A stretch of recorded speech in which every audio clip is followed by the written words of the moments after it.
Estamos fazendo parte da geração Judas ou estamos fazendo parte da geração que tem coragem de ser diferente dos iguais? Somos soldados de Cristo ou somos soldados de Satanás? Se estamos 99% salvos, é porque nós estamos 100% perdidos.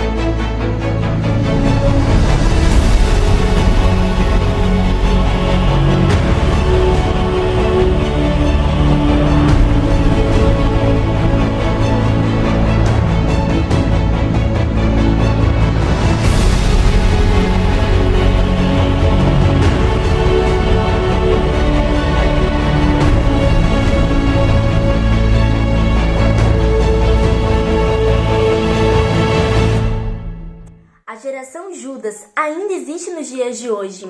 São aqueles que vendem Cristo por migalhas de bênçãos e trocam o eterno por coisas passageiras. São aqueles que cantam diariamente o hino do inferno, no qual é "eu fiz do meu jeito". São aqueles que acham que podem ser bons sem Deus. Aqueles que acham que seus pecados não vão tirá-los do céu. São aqueles que não estão dispostos a negar a si mesmo, as coisas deste mundo, suas vontades, seus planos, para seguir a Jesus Cristo.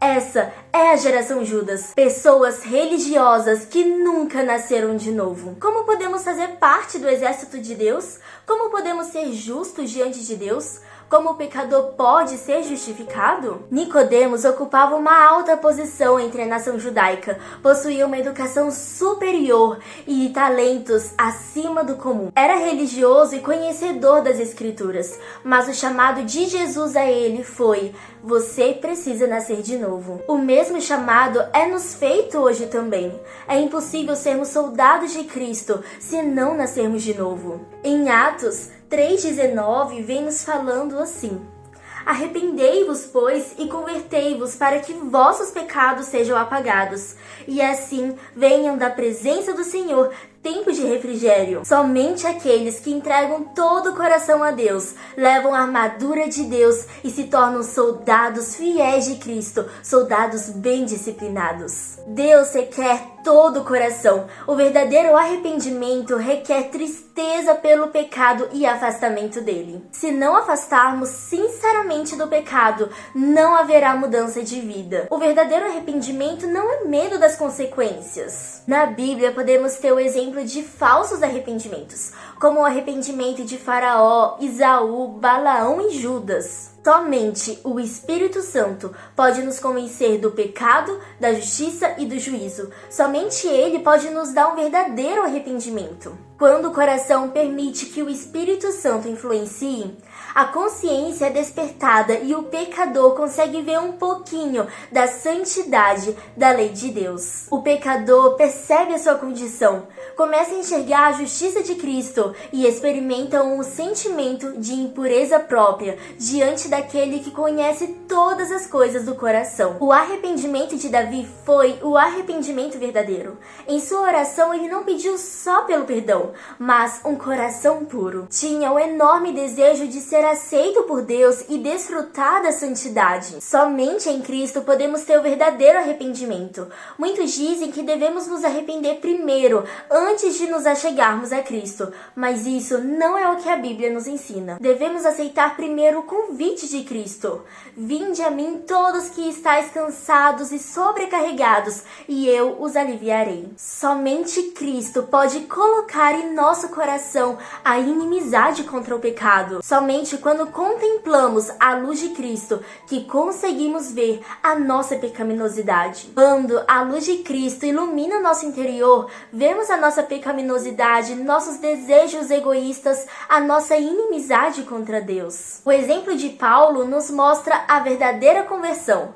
o verdadeiro arrependimento que Jesus coloca em nossos corações. Paulo passou 3 dias em completa cegueira, na qual passou em profunda reflexão, arrependimento, oração fervorosa e sem comer nem beber. Ao Paulo se arrepender, deixou seu pecado para trás, morreu para o pecado. Ele queria ficar um tempo a sós com Deus, para sondar o seu coração, aprofundar no seu arrependimento e, mediante a oração e estudo da palavra de Deus, se preparar para ser um soldado de Cristo Jesus. Ele buscou a Deus com toda a sinceridade do coração. Ele não estava adorando a Deus pelo emocionalismo, mas pela razão. E ele estava convicto que não descansaria até saber com toda certeza que o seu arrependimento fora aceito por Deus. Assim, ele teve uma ligação próxima com o céu e foi usado por Deus para fazer parte do exército de Cristo. A geração Judas vive doente a vida toda. Vão a Cristo, falam que ele é um médico, mas não está disposta a deixar seus pecados para trás. Sim, devemos ir a Cristo como estamos, mas para que em Cristo possamos ter uma nova vida. Jesus não nos diz, você deve melhorar.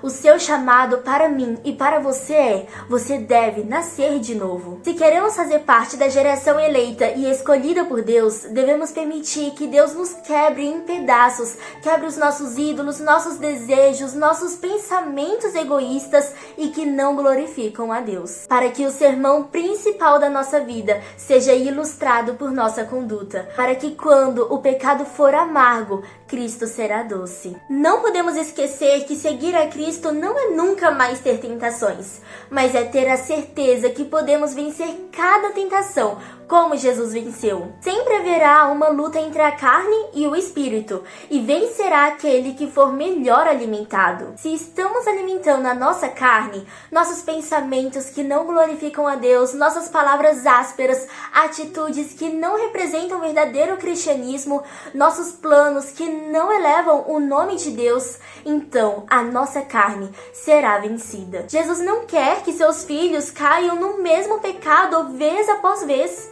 Se estamos com esfriamento espiritual, é porque estamos com pecados acariciados no sótão do nosso coração. A geração Judas não quer deixar seus pecados favoritos para trás e fala que o evangelho é difícil de entender e impossível de colocar em prática. A geração Judas fala que não podemos vencer como Jesus venceu e só é possível deixarmos os nossos pecados para trás apenas na segunda vinda de Cristo. Mas a geração eleita e escolhida por Deus tem a certeza que nessa vida, antes da segunda vinda de Cristo, podemos deixar os nossos pecados para trás e seguir os passos de Jesus. Pois Cristo já nos deixou o exemplo perfeito no qual podemos seguir.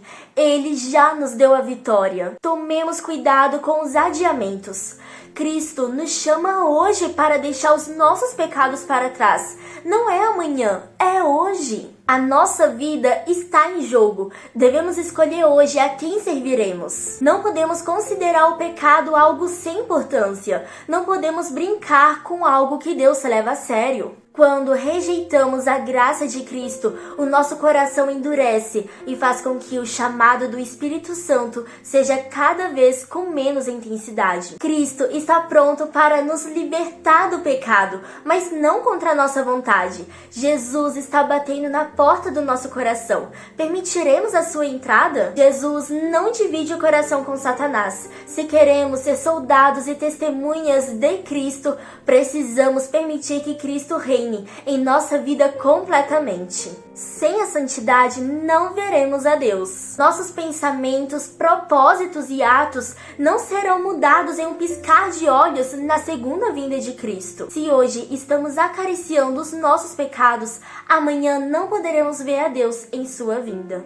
Ao termos a certeza que podemos vencer assim como Jesus venceu e viver a vida de Jesus, Satanás vai nos dizer que somos muito pecadores. Mas levantemos os nossos olhos ao Salvador e falemos de seus méritos. Fomos grandes pecadores, mas Cristo morreu para que pudéssemos ser perdoados e vivêssemos a vida que Ele viveu. Aqueles aos quais Jesus mais perdoou irão amá-lo mais e estarão bem perto do seu trono, louvando e adorando o seu santo nome.